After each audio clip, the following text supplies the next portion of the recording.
Arachné. Arachné, une jeune fille de naissance modeste, est devenue aussi célèbre pour son art du tissage que la déesse Pallas Athéna, protectrice des artisans. Elle a lancé un défi à la déesse: se livrer à une compétition de tissage.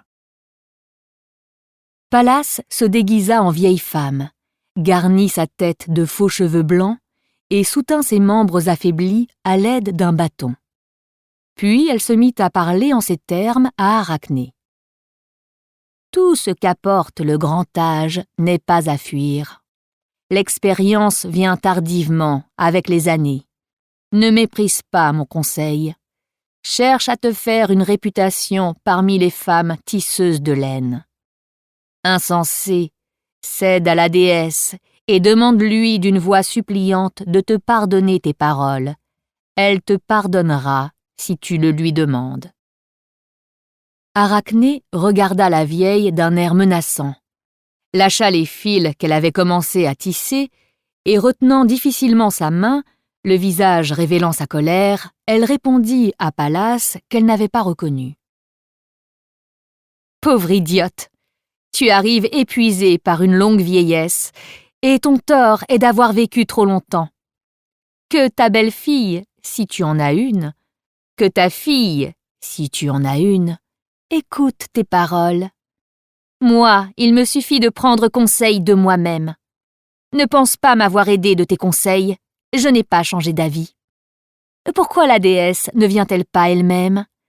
Pourquoi évite-t-elle ce concours? » Alors la déesse dit: « Elle est venue. » Et rejetant l'apparence de la vieille, elle se montra sous la forme Pallas. Sans attendre, toutes deux, en des endroits différents, dressent leurs deux métiers à tisser et y tendent des fils très fins. Le métier est fixé par une barre, un roseau sépare les fils de la chaîne, entre lesquels des navettes pointues insèrent le fil de la trame. Les doigts le placent, et une fois qu'il est passé entre les fils de chaîne, les dents découpées du peigne l'aplanissent en le tapant. Toutes deux s'activent, leurs robes serrées sur la poitrine, elles meuvent leurs bras experts, et leur empressement leur fait oublier la fatigue. Arachné réalise une merveilleuse tapisserie qui représente les méfaits de Zeus séduisant des mortels, et dont les personnages semblent vivants. Ni Pallas ni la jalousie ne pourraient rien trouver à redire à ce travail. La blonde guerrière souffrit de cette réussite, déchira la tapisserie qui peignait les crimes des dieux, et comme elle tenait en main une navette en bois du mont Sitor, à 3 à 4 reprises, elle en frappa le front d'Arachné, fille d'Idmon. La malheureuse ne supporta pas cet affront, et hors d'elle se noua un fil autour de la gorge. Elle était suspendue, et Pallas, apitoyée, la tint en l'air.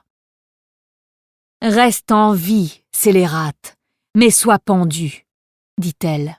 « Et cette punition, pour que tu n'espères rien de l'avenir, je l'impose à ta famille et à tes lointains descendants. » Après cela, en s'éloignant, elle l'aspergea d'une potion extraite de l'herbe d'hécate. Aussitôt touchée par le funeste poison, les cheveux d'Arachné tombent, ainsi que son nez et ses oreilles. Puis sa tête devient minuscule, tout son corps aussi rapetisse. À ses flancs, à la place des jambes, s'attachent des doigts maigres, son ventre forme le reste.